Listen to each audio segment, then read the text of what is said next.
এক যে ছিল আপন ভোলা কিশোর।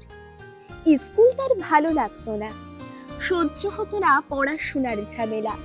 আমাদের চলতি লেখাপড়া সে শিখলো না কোনো কালে, অথচ সে ছাড়িয়ে গেল সারা দেশের সবটুকু পাণ্ডিত্যকে। কেমন করে? সে প্রশ্ন আমাকে করো না। বড় মানুষের মধ্যে গরিবের মতো মানুষ, তাই বড় হয়ে সে বড় মানুষ না হয়ে মানুষ হিসেবে হলো অনেক বড়। কেমন করে? সে প্রশ্ন আমাকে করো না। গান সাধারে বাঁধা আইন সে মানেনি, অথচ স্বর্গের বাগান থেকে সে চুরি করে আনলো তোমার আমার গান।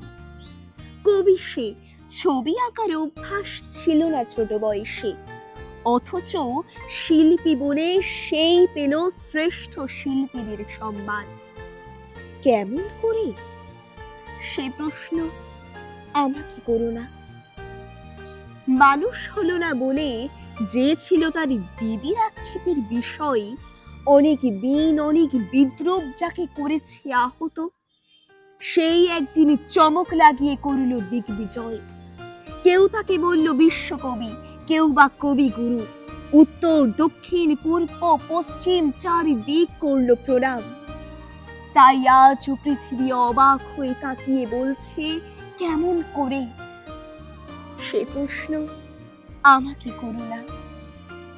এ প্রশ্নের জবাব তোমাদের মতো আমিও খুঁজি।